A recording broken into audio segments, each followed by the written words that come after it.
Let them know about the love of God. Lord, let us be a ray of shining light. And Father, I thank you for every worker that sacrificed time this week and took off work to make this camp happen. Lord, I ask you right now just to be with us today and these days to come. In Jesus' precious name I pray. Amen and amen. All right, I hope those kids are coming. Are they coming, Mr. Merle? Here you go. Listen, it's going to get loud here.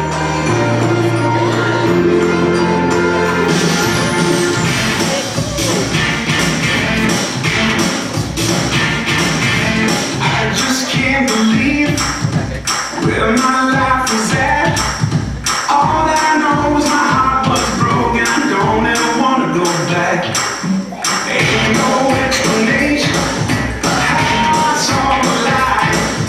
He found me and set me free and brought me back to life. Living through a transformation, changed down to the core. This love is real, I can't sit still. Shame on my great God Almighty, the changes. Great God Almighty, the changes. Shake, shake, shake, like you shake, shake, shake. When you look so good on you, so shake like you've been shake. Come on, shake, shake, shake like you shake, shake, shake, shake like you shake. Maybe he came to you when everything seemed fine.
Typically suit and tie, old-fashioned. I'm loud anyway, but this Sunday I set aside that stuff and let them have fun with the kids. I'm not good, I'm not coordinated, I'm rather large, I don't dance very well, and I'm not a singer. But I set all that aside to have a good time. Now if this little crowd of boys let that little crowd of girls beat us, it's going to be a long week of camp. So do we remember the song that we learned a while ago? All right.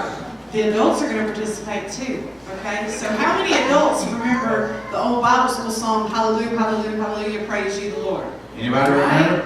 Okay. All right, if you remember it, this side, we're going to do the Hallelujah. We'll be Praise You the Praise Lord. you the Lord. We stand up when we say hallelujah, hallelujah, hallelujah. We sit down when they say praise you the Lord.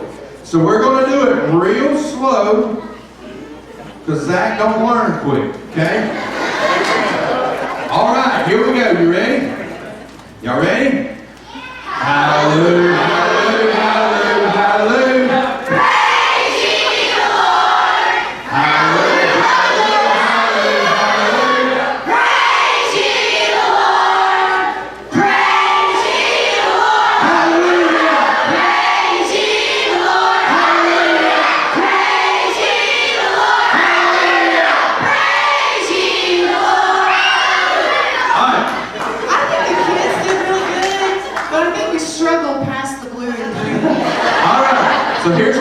hallelujah. You guys are now the hallelujah. We're going to be praising We you, all Lord. got to participate on my side, okay? Or I won't come back there. Let's go back here. Actually, you help them, and I'm going to help back here. All right, All right. let's get started. Here we Stay go. seated. We'll win. We'll win. I'm a winner. Let's go. Look at me. Y'all starting? Oh, we are. Hallelujah.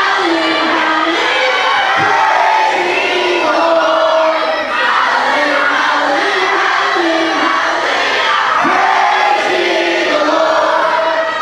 Praise ye the Lord. Praise ye the Lord.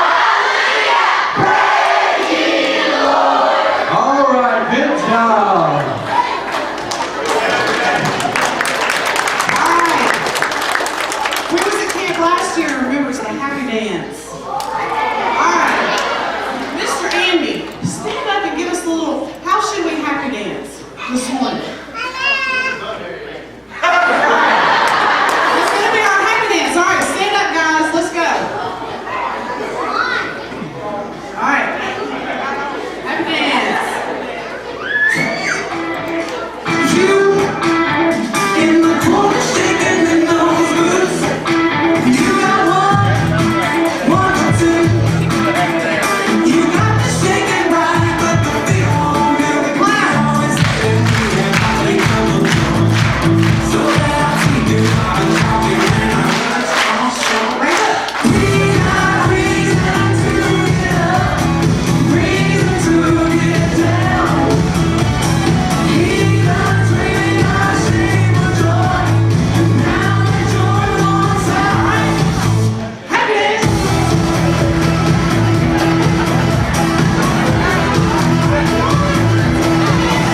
Happy dance.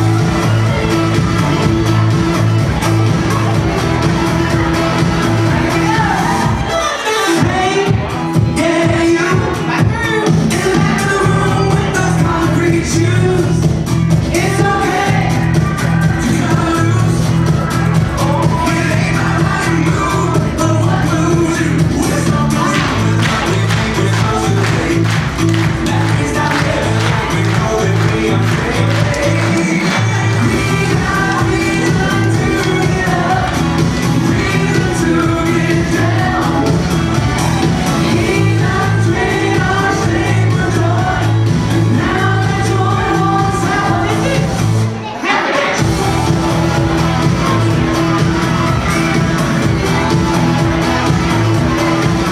Happy dance.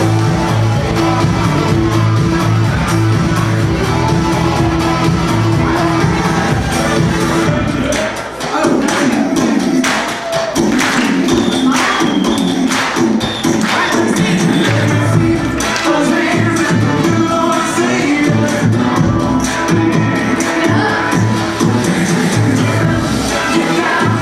He's unchanged. Let me see those hands in the Lord say He's unchanged. We got reason to get up, reason to get down.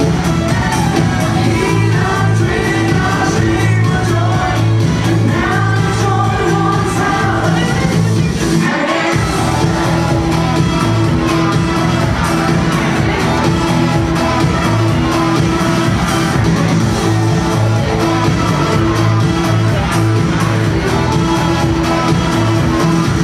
All right. Sit down. Who turned off the music? I was trying to get my happy dance on. Oh wait. Good morning, folks. I am here live today at Gilead Baptist Church to give you the weather forecast for this week. We are looking forward to a great week. My name is Silly Sally, and you, honey, are going to get to see me every morning at breakfast giving you the weather. You excited? Now, I heard that some of y'all are going to camp. Is that right? Who's going to camp? Oh, well, y'all don't look very excited. Who's going to camp?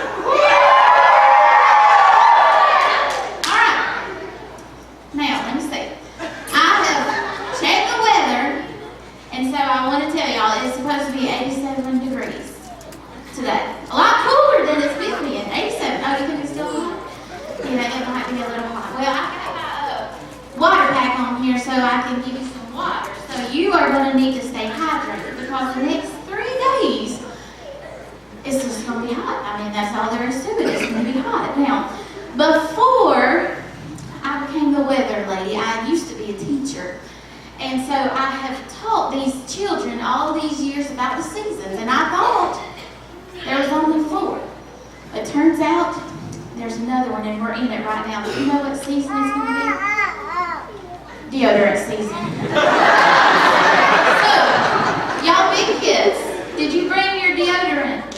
Lord Jesus, we're going to need that deodorant. So, just remember, sir, did you bring your deodorant? Oh, Lord, somebody, we need a donation right here. Deodorant. Please, have a great time. I'll be back with your weather in the morning. We're out.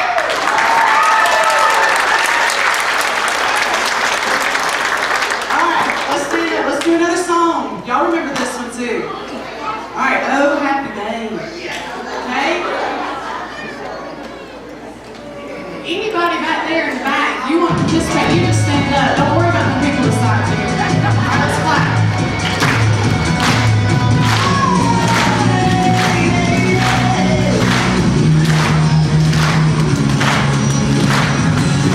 Stay in history. Let this be when you have rescued me. Sing it out.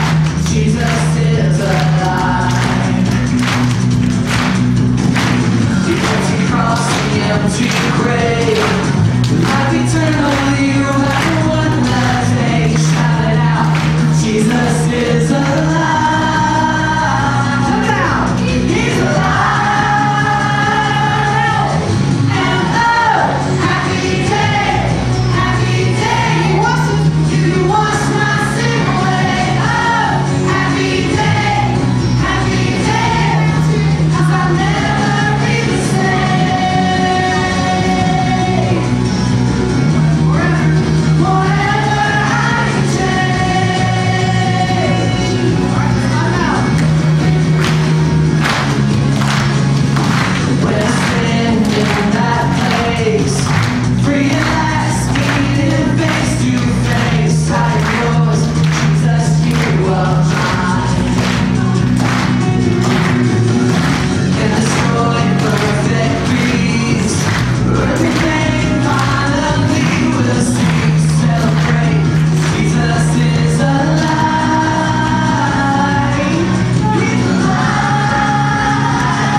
Counselors. Malachi is one of our best. He loves the music. Do you guys remember how to do the La La dance? Come on, Brad. I know you remember how to do the La La. I'm a Brad, you got it. All right, like that. Come on, you can do it. Show the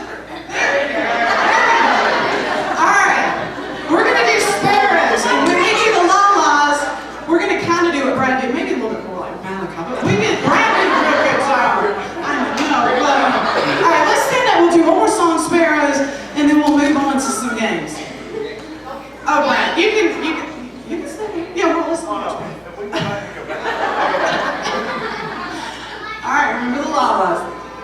Okay?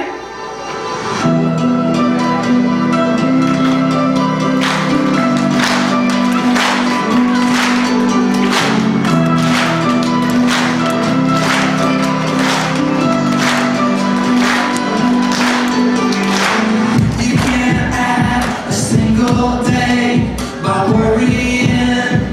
Worry your life away. Oh, don't worry your life away. You can't change a single thing by freaking out. It's just gonna close you in. Oh, don't let the trouble win. You may feel alone, Sad. We're gonna be happy. but you're not on your own. Alright, now the Lala's. You can hold the world, you can hold this moment. Now to feel the flowers, seems to notice. Oh, even the sparrow knows he wants tomorrow.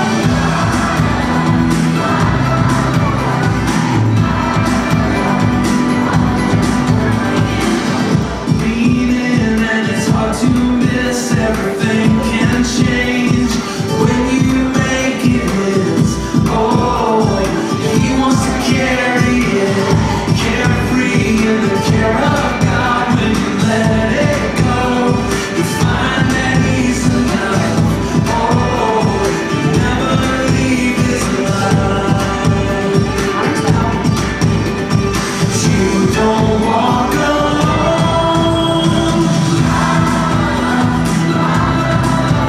He can hold the world, he can hold this moment. Now to feel the flowers, seems to notice. Oh, even the sparrow knows he wants tomorrow. Stars. It's not a single star that's out of place. There's nothing broken he can't remake. Give love hope when you're afraid. Look at the sparrow. Look at the sparrow. Alright, let me see those Lala's.